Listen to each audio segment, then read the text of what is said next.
IDF को Sinwar के भाई की भी तलाश है।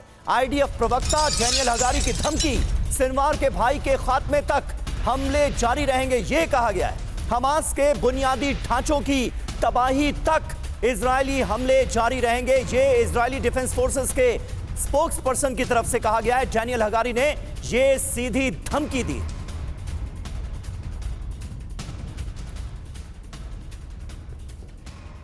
तो बेंजामिन नेतन्याहू ने कसम खा ली है, हमास का जड़ से खात्मा करके रहेंगे। याह्या सिनवार को खत्म किया गया है। दुश्मनों के खात्मे की तैयारी कैसी चल रही है, इजराइल में क्या है प्लानिंग, बताएंगे आपको रवि।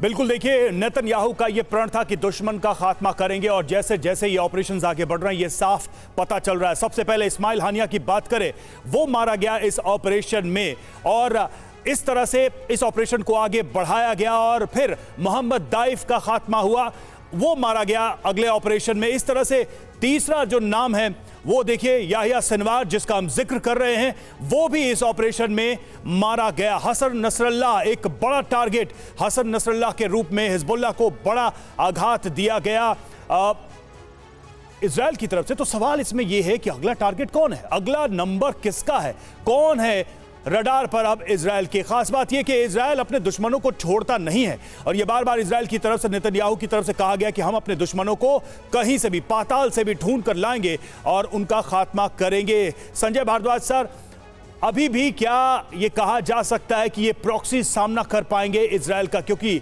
चाहे वो हमास हो चाहे वो हिजबुल्लाह हो, इनके टॉप लीडर्स को एक एक करके खत्म करता जा रहा है इजराइल।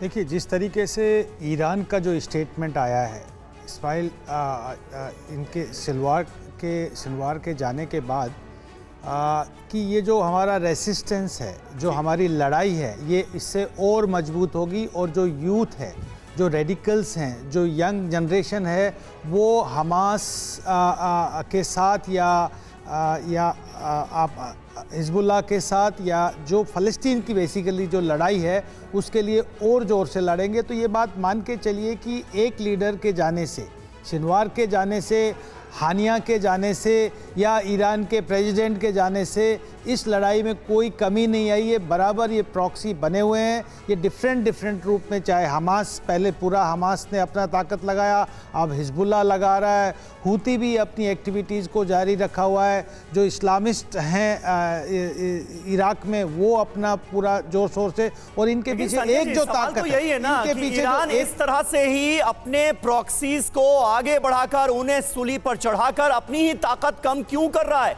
अपने ही हाथ पैर क्यों काट रहा है, ये एक सवाल हर किसी के जहन में।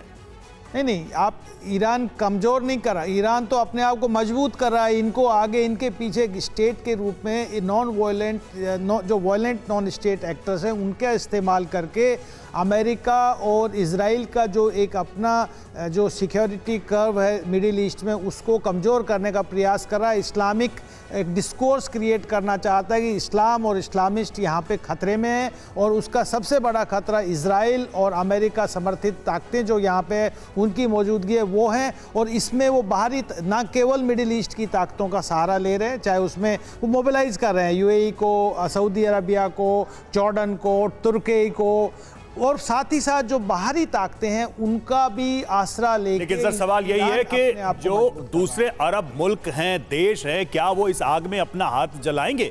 अभी तक तो ऐसा ही लग रहा है कि बयान बड़े बड़े दिए उन्होंने, लेकिन सीधे तौर पर कहीं कोई इजराइल के सामने खड़ा होना नहीं चाहता। इसके पीछे की और वजह हो सकती है, लेकिन एक सच्चाई तो ये अब तक एक साल में हमने देखी है।